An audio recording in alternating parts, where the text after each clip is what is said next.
Assalamualaikum warahmatullahi taala wabarakatuh. Apa khabar anak-anak pelajar sekalian pada hari ini? InsyaAllah pada hari ini cikgu akan teruskan lagi. Untuk hari ini kita akan fokus kepada bab baru, iaitu bab yang keempat yang bertajuk Era Peralihan Kuasa British di negara kita.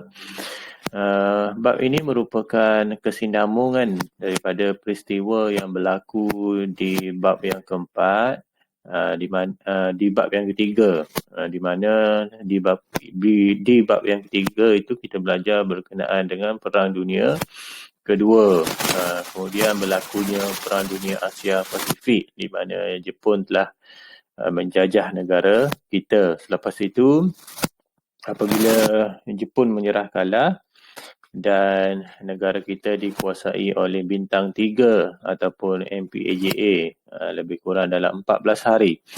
Dan bab yang keempat ini kita akan tengok apa yang berlaku selepas daripada peristiwa kekejaman MPAJA di negara kita, iaitu kita akan tengok kedatangan semula British ke negara kita.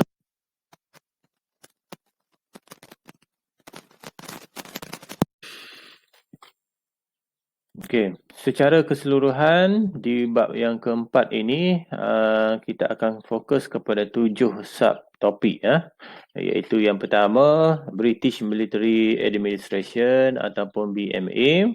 Yang kedua kita akan tengok penubuhan gagasan Malayan Union. Seterusnya reaksi penduduk tempatan. Yang keempat, penyerahan Sarawak kepada kerajaan British. Yang kelima, reaksi penduduk tempatan terhadap penyerahan Sarawak. Yang keenam, penyerahan Sabah kepada kerajaan British. Dan subtopik yang terakhir sekali adalah reaksi penduduk tempatan terhadap penyerahan Sabah. Itu secara keseluruhan bab yang keempat ini. Baik, ini adalah garis masa era peralihan kuasa British di negara kita. Tadi saya dah sebut berkaitan dengan peristiwa yang berlaku selepas daripada kekejaman MPJA di negara kita, di mana British selepas daripada itu British mula datang ke negara kita ataupun mula memperkenalkan semula pentadbiran British di negara kita adalah bermula pada bulan September 1945, iaitu 12 September 1945. British mula memperkenalkan pentadbiran tentera British di negara kita. Kemudian BMA juga telah diperkenalkan di Sabah dan Sarawak. Selepas itu, pada bulan April 1946, gagasan Malayan Union telah diperkenalkan di tanah Melayu. Dan pada bulan Julai 1946, Sabah dan Sarawak diserahkan kepada kerajaan British. Okey, sebagaimana yang kita tahu, Sarawak pada asalnya adalah berada di bawah penjajahan James Brooke, manakala Sabah berada di bawah penguasaan SBUB. Pada bulan Julai 1946 ini, Sarawak diserahkan kepada British, Sabah juga diserahkan kepada British. Itu secara keseluruhan apa yang akan kita belajar di bab yang keempat inilah. Dan untuk hari ini kita akan fokus kepada subtopik yang pertama sahaja, iaitu 4.1 British Military Administration ataupun dalam bahasa Melayunya adalah pentadbiran tentera British. Okey, sama saja British Military Administration BMA ataupun pentadbiran tentera British. Apa yang murid akan dapat selepas kita belajar subtopik 4.1 ini ialah semua kulit murid boleh memerihalkan pentadbiran tentera British di negara kita. Boleh beritahu balik kepada saya pentadbiran tentera British di negara kita. Kita tengok subtopik 4.1. Baik. So, BMA singkatan kepada British Military Administration. BMA telah mula diperkenalkan di negara kita pada 12 September 1945, iaitu sejurus selepas tentera Jepun menyerah kalah. Dalam subtopik dalam bab yang ketiga, kita telah belajar di mana Jepun telah menyerah kalah secara rasmi pada 11 September 1945. So, BMA diperkenalkan pada sehari kemudian, iaitu 12 September 1945. Baik, dan di mana pentadbiran tentera British di negara kita telah diketuai oleh Lord Mountbatten. Okey, dia merupakan pemerintah tertinggi tentera bersekutu di Asia Tenggara. Boleh ingat pentadbiran tentera British di negara kita diketuai oleh Lord Mountbatten. Okey. Manakala perancangan bagi hal ehwal awam di negara kita dilakukan oleh Brigadier General H.C. Whelan. Boleh. Ketua tadi, Lord Mountbatten, manakala perancangan hal ehwal awam di negara kita dilakukan oleh Brigadier General H.C. Whelan. Okay. Tugas BMA di negara kita ini adalah mereka perlu mengembalikan kestabilan dan memulihkan kepercayaan rakyat. Sebagaimana yang kita tahu, semasa era penjajahan Jepun dan juga era pemerintahan bintang 3, komunis bintang 3 negara kita, rakyat negara kita hidup dalam keadaan kacau bilau, hidup dalam keadaan sukar, hidup dalam keadaan susah akibat daripada penjajahan Jepun dan juga pemerintahan komunis. Jadi tugas utama BMA ini nak mengembalikan semula kestabilan dan memulihkan kepercayaan rakyat. Baik. Dan selepas BMA, tadi yang saya dah sebut bahawa selepas BMA, negara kita pula diperkenalkan Malayan Union. Manakala selepas itu Sarawak dan Sabah juga telah diserahkan kepada kerajaan British dan berlaku penentangan. Di Sarawak berlaku penentangan. Rakyat Sarawak tak suka Sarawak diserahkan kepada British. Manakala di Sabah tidak berlaku penentangan. Baik, kita tengok tugas BMA tadi. Ada dua tugas yang saya sebut tadi. Yang pertama, mengembalikan kestabilan keamanan. Yang kedua, memulihkan kepercayaan rakyat. Baik, kita tengok yang pertama dulu. Tugas BMA mengembalikan kestabilan dan keamanan. Apa yang BMA buat di negara kita adalah, yang pertama, BMA telah membubarkan MPAJA.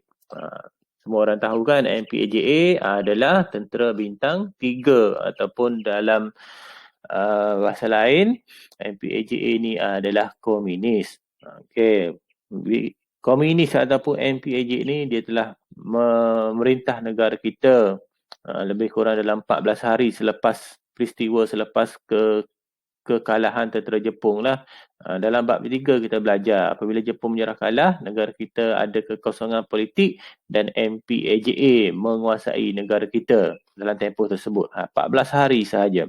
So, selepas kedatangan BMA ke negara kita, BMA telah membubarkan MPAJA.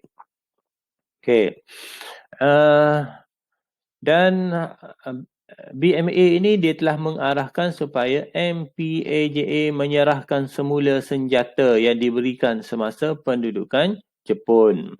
Sebagaimana yang kita tahu, British telah memberikan senjata kepada MPAJA semasa penjajahan Jepun dulu, supaya MPAJA menentang tentera Jepun. Dan apabila Jepun menyerah kalah, British menuntut supaya MPAJA menyerahkan semula senjata yang dipinjamkan dulu. Tetapi tidak semua senjata yang dipinjamkan kepada MPAJA berjaya dikembalikan. MPAJA dia sembunyikan separuh senjata tersebut. Dia hanya menyerahkan sebahagian sahaja. Menyebabkan BMA gagal untuk membanteras jenayah. BMA juga gagal membanteras keganasan, gagal membanteras kongsi gelap dan gagal untuk menyelesaikan masalah ketegangan kaum yang berlaku di negara kita. Baik, seterusnya kita tengok tugas BMA yang kedua adalah untuk memulihkan kepercayaan rakyat. Semasa pendudukan Jepun dulu, rakyat hidup dalam keadaan susah, hidup dalam kesukaran. Susah, kenapa susah? Kerana makanan dan ubat sukar untuk didapati. Tak ada makanan, tak ada ubat. Kalau ada sekalipun, harganya melambung tinggi. Dalam buku teks awak, kalau boleh tengok dalam buku surat 95 ada ditulis senarai harga yang melambung tinggi. Contohnya beras. Sebelum Perang Dunia, harga beras hanya 0.06 sen sekati. Tetapi selepas daripada penjajahan Jepun, harga beras menjadi 75 ringgit sekati. 75 ringgit sekati. Mata wang Jepun, yen. Okay. Bukan ringgit, 75 yen sekati. Okey, bezalah daripada 0.06 menjadi 75 yen. Kalau gula dulu, gula sekati 0.08 sen, 8 sen. Tapi apabila selepas daripada Jepun membentang negara kita, meningkat menjadi 120. Itulah bezanya, peningkatan harga yang sangat mendadak. Dahlah makanan tak ada, ubat tak ada, tapi kalau ada sekalipun harganya mahal. Okey, begitu juga semasa pendudukan Jepun berlakunya wabak penyakit berjangkit, iaitu penyakit beri-beri yang disebabkan oleh kekurangan zat makanan. Dan berlakulah akibat daripada kekurangan makanan tersebut, berlakulah kebuluran makanan.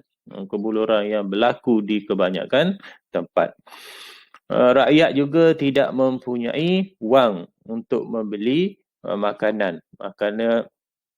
Manakala kegiatan menyorok barang, amalan rasuah, peras ugut dan pasaran gelap di Kuala Lumpur berlaku secara besar-besaran dan tidak terkawal. Dan masalah ini gagal dibanteras oleh BMA. BMA tidak mampu untuk mengatasi ataupun mengatasi masalah yang berlaku di negara kita lah, menyebabkan rakyat hidup dalam keadaan kesengsaraan. Baik, seterusnya apa yang usaha yang BMA buat adalah BMA berusaha untuk mengambil alih pentadbiran dan mengembalikan kepercayaan rakyat. BMA berusaha untuk memulihkan kerosakan infrastruktur akibat bencana perang, bangunan musnah, kemudahan jalan kereta api musnah, jalan raya musnah. Itu adalah tugas BMA untuk mengembalikan kerosakan ataupun kemusnahan tersebutlah. Baik. BMA juga berusaha untuk memulihkan ladang-ladang getah yang musnah, berusaha untuk memulihkan lombong biji timah, membaiki prasarana dan juga kemudahan-kemudahan kesihatan. Okay. Namun begitu, BMA mengalami masalah lah. Dia tidak mampu untuk memulihkan kerosakan-kerosakan tersebut kerana dia menghadapi beberapa masalah. Antaranya BMA sukar untuk membawa masuk jentera-jentera, alat ganti dan juga mesin dan juga teknologi untuk masuk ke negara kita bagi membaiki kerosakan-kerosakan tersebutlah.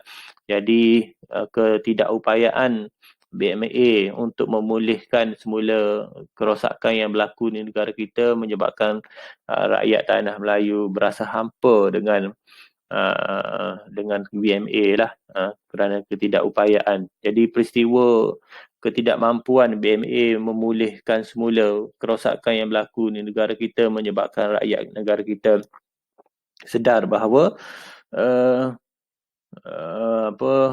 kuasa asing ini ataupun penjajahan ini bukannya membawa kebaikan kepada negara kita lah.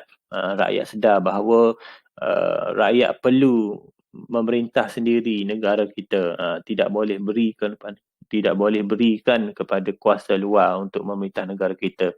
Kerana kalau berikan kepada kuasa luar pun mereka tidak mampu untuk memulihkan semula keadaan negara kita. Okey, so habislah subtopik 4.1 ni. Kita tengok sikit soalan kebat ni ya. Maruah bangsa penting untuk dipertahankan. Sebagaimana yang kita tahu, semasa pemerintahan BMA dulu, BMA tidak mampu untuk memerintah ataupun BMA tidak mampu untuk memulihkan semula kemusnahan kerosakan negara kita. Jadi sangat penting untuk bangsa kita bangkit untuk mempertahankan maruah bangsa. Kita sendiri perlu memerintah negara kita lah, membaiki kemudahan negara kita tanpa mengharapkan kuasa asing. Okey, soalan yang kedua, kegagalan BMA mengembalikan keamanan dan memulihkan kepercayaan rakyat telah membangkitkan keinginan penduduk tempatan untuk berkerajaan sendiri.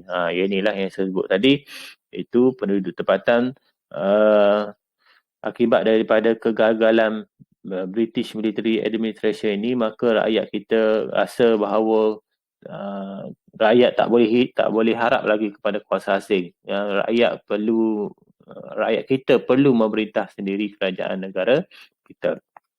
Maka akibat daripada itulah timbulnya keinginan untuk berkerajaan sendiri. Baik, itu saja kelas kita pada hari ini. Sehingga berjumpa lagi dalam subtopik yang seterusnya. Terima kasih semua. Assalamualaikum warahmatullahi taala wabarakatuh.